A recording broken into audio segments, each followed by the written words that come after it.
Hello friends, welcome to how to learn English. आजकल हम errors के ज़रिए अलग अलग रूल्स सीख रहे हैं। तो ये कुछ एरर्स हैं, आप इसका स्क्रीनशॉट ले सकते हैं या वीडियो को पॉज करके आप एरर्स ढूंढिए। मैं आपको इनके आंसर्स बता रही हूँ। ये 15 सेंटेंसेस हैं, तो देखिए आपके 15 में से कितने मार्क्स आते हैं। हर सेंटेंस सही आंसर के लिए अपने आप को 1 मार्क दीजिए। तो देखिए 15 में से आप कितने स्कोर करते हैं। मुझे उम्मीद है कि आप काफ़ी अच्छा स्कोर बनाएंगे। So let us start. पहला सेंटेंस देखिए, do you an emotional person. जब भी हम डू डज लगाते हैं तो सब्जेक्ट के फ़ौरन बाद वर्ब की फर्स्ट फॉर्म होनी चाहिए। इस सेंटेंस में कोई काम ही नहीं हो रहा। हम पूछ रहे हैं कि क्या तुम एक इमोशनल पर्सन हो। तो जब भी सब्जेक्ट के बारे में पूछा जा रहा है कि वो क्या है, कैसा है, तो डू डज कभी भी नहीं आता, इज़ एम आर आता है। ऐसे सेंटेंसेस को मॉडल सेंटेंसेस बोलते हैं, यानी जिनमें कोई काम नहीं हो रहा। So are you an emotional person, ये मॉडल सेंटेंस है। ये ना एक्टिव वॉइस है ना पैसिव वॉइस है, क्योंकि इसमें काम ही नहीं हो रहा। Will they be decorate the school. Be की किसी भी फॉर्म के बाद खाली फर्स्ट फॉर्म, इंग्लिश में कोई रूल नहीं है। बी की फॉर्म के बाद या तो यहाँ आईएनजी होना चाहिए या फिर थर्ड फॉर्म होनी चाहिए।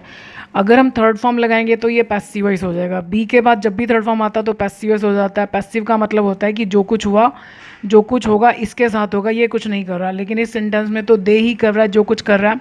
तो यानी हमें पैसिव वॉइस में बनाने की ज़रूरत नहीं है, बनाएंगे तो गलत हो जाएगा। तो फिर इसका आंसर क्या हुआ, विल दे बी, आईएनजी लगा देते हैं, डेकोरेटिंग। जब हम आईएनजी लगाएंगे तो ये लास्ट वाला ई निकल जाएगा। किसी भी वर्ड के एंड में अगर ई आ रहा है, आईएनजी लगाते वक्त लास्ट वाला ई निकल जाता है। लेकिन सी, एस डबल ई सी, उसमें डबल ई आ रहा है तो उसमें नहीं निकलेगा ई, वो एस डबल ई आईएनजी हो जाएगा। So will they be decorating the school. I does not earn many money. I के साथ डज नहीं, डू आता है। डज केवल ही, शी, इट या कोई एक व्यक्ति या वस्तु हो, लेकिन आई एक होते हुए भी इसके साथ डू ही आता है। I don't earn many money. अब ये मैनी भी गलत है। मैनी हमेशा उस नाउन के साथ आता है जिसके साथ हम 1 2 3 4 लगा सकते हैं। तो हम 1 मनी, 2 मनी, 3 मनी नहीं कह सकते। तो यहाँ पर मच मनी आना चाहिए। कुछ स्टूडेंट्स मोर लगा देते हैं। मोर आता है जब हम किसी के साथ तुलना कर रहे हैं। यहाँ तो हम किसी की तुलना ही नहीं कर रहे। तो मैं ज़्यादा पैसा नहीं कमाता हूँ, तो यहाँ पर मच आएगा। Do you fashionable. अब देखो, फिर डू सब्जेक्ट के बाद वर्ब नहीं है, ये फैशनेबल एडजेक्टिव है। यानी जब भी आप किसी, जैसे पहले सेंटेंस में था, सब्जेक्ट के बारे में पूछ रहे हैं कि वो क्या है, कैसा है, तो is am are. So are you fashionable, क्या तुम फैशनेबल हो। Are you going in the library, ये प्रेजेंट कॉन्टिन्यूस टेंस है, तो बाकी सब कुछ तो ठीक है। यहाँ पर मिस्टेक है। गो के बाद जब भी आप जगह का नाम देते हैं तो उस जगह के नाम से पहले हमेशा केवल एक ही प्रपोजिशन आती है, टू। सो क्या, अब हम हिंदी में कहते हैं क्या तुम लाइब्रेरी में जा रहे हो, एक्चुअली इसका मतलब होता है कि क्या तुम लाइब्रेरी की तरफ जा रहे हो, तो यहाँ टू आना चाहिए। Your father have not borrowed any money. Your से अक्सर हम धोखा खाते हैं। हम योर के साथ वही रूल लगाने की कोशिश करते हैं जो यू के साथ लगता है।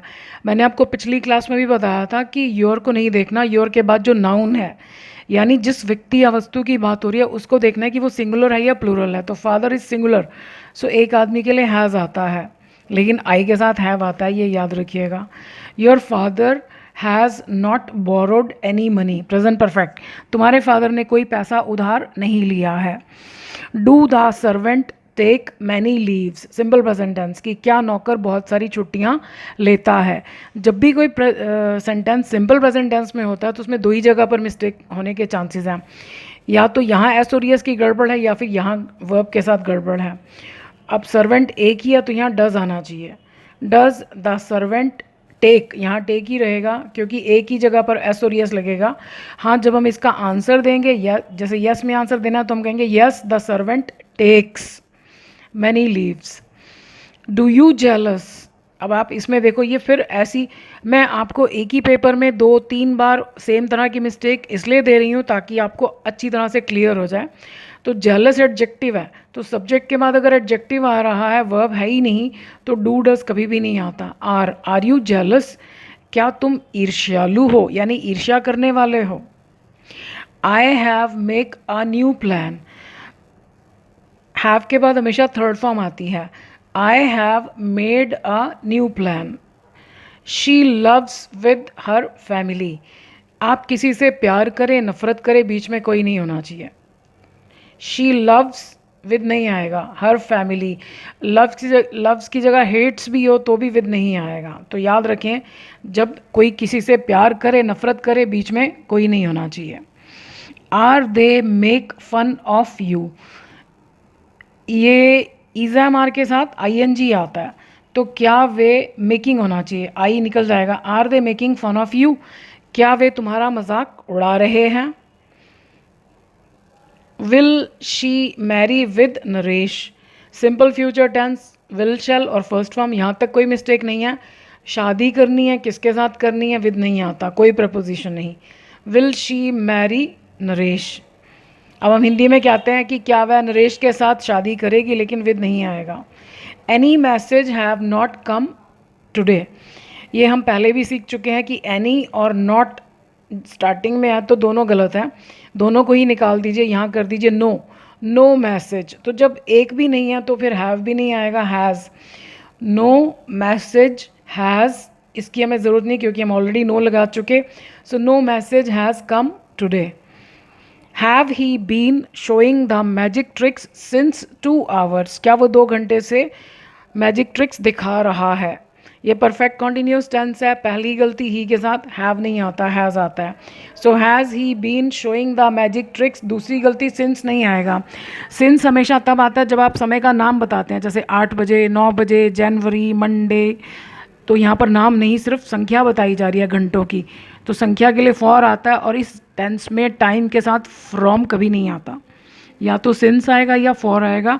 तो क्योंकि यहाँ सिर्फ घंटों की संख्या दी गई है, नाम नहीं बताया गया, for 2 hours. So has he been showing the magic tricks for 2 hours.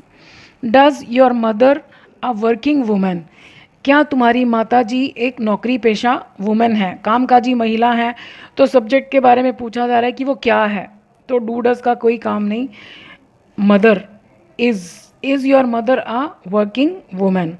तो ये हमारे सेंटेंसेस हो गए। आई होप आपके काफ़ी सेंटेंसेस करेक्ट होंगे, नहीं भी हो तो डोंट फील डिसअपॉइंटेड, हम और प्रैक्टिस करेंगे और धीरे धीरे हम सेंटेंसेस डिफ़िकल्ट करते जाएंगे ताकि हम बाकी रूल्स को भी सीख सकें। अब चलते चलते हम कुछ अपने आप पर फोकस करते हैं ताकि हम एक बेहतर इंसान बन सकें। Let us have an attitude of gratitude, यानी हम सब कृतज्ञता का भाव रखें। कृतज्ञता मतलब हम एहसान माने, किसका एहसान माने, हम सबका एहसान मान सकते हैं। सबसे पहले तो भगवान का एहसान मानते हैं जिन्होंने हमें बहुत कुछ दिया, अच्छा शरीर दिया, अच्छी सेहत दी, अच्छा घर दिया, सब कुछ दिया, तो भगवान का बहुत बहुत धन्यवाद। अगर हमें अपने जीवन में कोई कमी लगती भी है तो हम नज़र दौड़ाएं, हमारे आसपास हमें बहुत सारे लोग ऐसे मिल जाएंगे जिनके पास वो भी नहीं है जो भगवान ने हमें दिया है। तो भगवान को बहुत बहुत शुक्रिया। अपने पेरेंट्स को धन्यवाद दें जिन्होंने हमें इस काबिल बनाया जो आज हम हैं, उनकी परवरिश का नतीजा है। हर चीज़ को धन्यवाद दें। अपने घर में काम करने वाले नौकर को धन्यवाद दें, क्योंकि वैसे तो उनको नौकर नहीं कहना चाहिए, तो सहायक हैं वो हमारे, तो उनकी भले ही हम उनको पैसे देते हैं लेकिन उनकी वजह से ही हमें बहुत सारा समय मिल पाता है उन कामों को करने के लिए जो हम करना चाहते हैं। उन लोगों को भी धन्यवाद दें जो हमारे साथ सही सलूक नहीं करते, गलत व्यवहार करते हैं, क्योंकि वो हमें मजबूर करते हैं अपने आप को मजबूत बनाने पर, अपने तौर तरीके बदलने पर, ताकि हम ऐसे लोगों को कैसे फेस कर सकें बिना अपने मन की शांति को खोए। वैसे भी जिसके पास जो है वो वही देगा हमको, तो किसी के पास अगर कड़वाहट है तो वो हमें कड़वाहट ही देगा। तो बुरा नहीं मानना चाहिए, हमारी गलती है कि हम किसी से गलत चीज़ की उम्मीद कर रहे हैं, क्योंकि जो समझदार और अच्छा इंसान होगा वो कभी किसी का दिल नहीं दुखाता। तो यदि कोई दिल दुखाता है तो दैट मीन्स उसमें समझ की कमी है, ज्ञान की कमी है, शायद अच्छी परवरिश की कमी है, शायद उसके हालात ऐसे हैं। तो सबको धन्यवाद, कोई हमारा भला करे बुरा करे, इस पूरी कायनात को धन्यवाद उन बेजान चीज़ों को भी धन्यवाद जिन्हें हम रोज़मर्रा की ज़िंदगी में इस्तेमाल करते हैं। वो बेड जिस पर हम सोते हैं, वो चेयर जिस पर हम बैठते हैं, सबको धन्यवाद, क्योंकि ये सब हमें हमारी ज़िंदगी को कंफर्टेबल बनाते हैं। आज के लिए इतना ही। Thank you for watching this video.